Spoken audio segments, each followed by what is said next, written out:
11వ రాశి కుంభరాశి.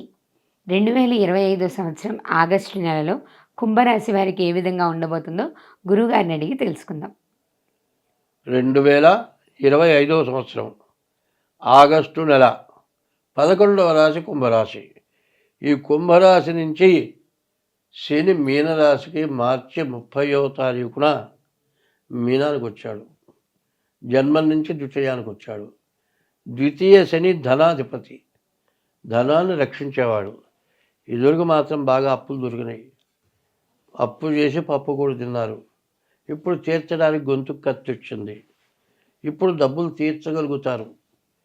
ఇంతవరకు ఉన్న పరిస్థితి ఏంటంటే ఉన్న ఆస్తులు అమ్ముకున్నా కూడా బాకీలు తీరని పరిస్థితులు మార్చి 30 దాకా. మార్చి 30 నుంచి బాకీలు తీర్చుకుంటానికి మీకు భగవంతుడు అవకాశాన్ని ఇచ్చాడు. మరి ఉప్పు వేసుకొని గంజి తాగినా బాకీలు తీర్చుకోవచ్చు. బాకీలు తీరితే మీ ఆస్తులు నిలబడతాయి. మీరు మనిషిగా ప్రవర్తించగలుగుతారు. తర్వాత గురువు పంచమంలో ఉన్నాడు, బుధుడు బాగున్నాడు. గురువు బుధుడు తప్పితే ఈ రాశి వారికి ఏ గ్రహాలు బాగాలేవు. ఏలునాటి శని చివరి భాగం. కాబట్టి ఈ రాశి వాళ్ళకి ఏమి చెప్పినా కూడా మనస్సుకి స్థిమితం ఉండదు. 5 సంవత్సరాల నుంచి పడిన బాధలకి ఎవరు చెప్పినా మన కర్మ తప్పదు, మనం అనుభవించాల్సిందే అనేటువంటి ఆలోచనలోనే ఉంటారు. కానీ చెప్పేది తలకెక్కే పరిస్థితిలో ఉండదు. కాబట్టి ఈ రాశి వాళ్ళు డేట్ ఆఫ్ బర్త్ ద్వారా జాతకం చూపించుకుంటూ ఈ నెల రోజులు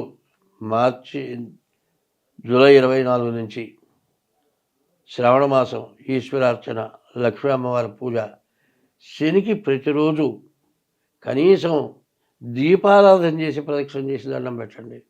శనిని ప్రార్థించండి. మీ బాధలు మొత్తం ఖచ్చితంగా ఈ సంవత్సరం మొత్తం పోతాయి. ఈ 2 సంవత్సరాల 6 మాసాలు ఉంటాడు. కానీ 2 సంవత్సరాల 6 మాసాల్లో కనీసం 1 సంవత్సరం బాధలు పోవాలి అంటే ఈ శ్రావణ మాసంలో ఈశ్వరార్చన చేయండి, కార్తీక మాసంలో ఈశ్వరార్చన చేయండి, శ్రావణ మాసంలో వరలక్ష్మి అమ్మవారి పూజ చేయండి. మీ డేట్ ఆఫ్ బర్త్ ద్వారా జాతకం చూపించుకోండి. మీకు అన్ని విధాలా బాగుంటుంది. స్వస్తి. ధన్యవాదాలు గురుగారు.